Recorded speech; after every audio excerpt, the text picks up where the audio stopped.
Assalamualaikum and hello guys. Today I will explain about quality concept. So, the first thing that we have to know is the definition of quality. What is quality? Quality can be defined as conformance to specifications. Any product that follow the required specifications is a quality product. Besides, a quality product or service must meet customer requirements. If the product or service did not give what customer really need, it is not a quality product or service. Quality also can be defined as product or service that exceed customer expectations. Exceeding customer expectation will make them feel very happy and there is nothing they can complain about the product or service. Next, I will explain about cost of quality. Cost of quality is divided into two, which is cost of good quality and cost of poor quality. Cost of good quality is divided into two, which is prevention cost and appraisal cost. Prevention cost is cost allocated to avoid or minimize the number of defects. Examples of prevention costs are training or education, process capability, and also failure mode and effect analysis. Appraisal cost is cost that company allocate to detect defective product. Examples of appraisal costs are in-process inspection, final inspection, and auditing.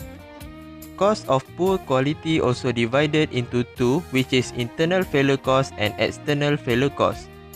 Internal failure cost is a cost of quality associated with product failures that are discovered before the product leaves the factory.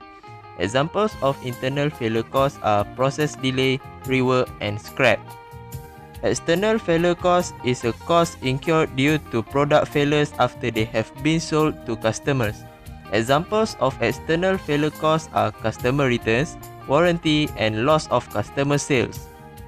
Alright, let's go to quality evolution. The concept of quality has existed for many years. Through it, meaning has changed and evolved over time. So how quality changed from inspection to quality control, then to quality assurance to the total quality management, and then today we have Model 6 Sigma, we have lean manufacturing. So let's cover this journey quickly. In 1950s, Dr. Joseph Durant, he published his first edition of Handbook in 1951, and he was invited to Japan along with many other quality gurus. Durant was there, Deming was there during that time. In 1960s, with the help of co-colored quality gurus, the concept took on a broader meaning. Quality began to be viewed as something that encompassed the entire organization, not only the production process. In 1960s to 1970s, the industry was only focusing on quality control, which the critical success include product testing, statistics, workmanship control, and complaints. While for 1970s to 1980s, the industry implemented quality assurance programs, process documentations and qualifications, and also assurance standards. In 1979, Crosby, which is another quality guru, he published his book, Quality is Free, which made him famous because in that time was assumed that quality you must spend a lot of money, so the much money you spend, the high quality you will get.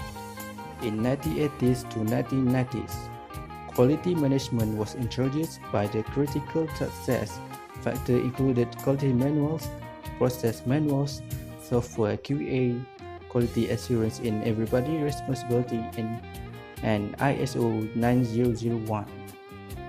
In 1987, ISO 9001 was introduced for the first time by International for Standardizations, with the first edition ISO 9001 in 1987.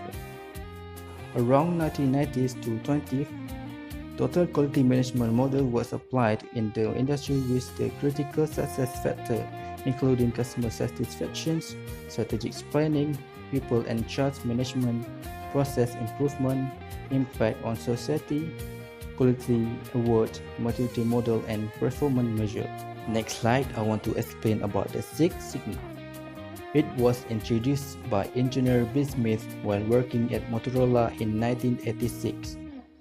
Six Sigma strategies seek to improve the quality of the output of a process by identifying and removing the causes of defects and minimizing variability in manufacturing and business process.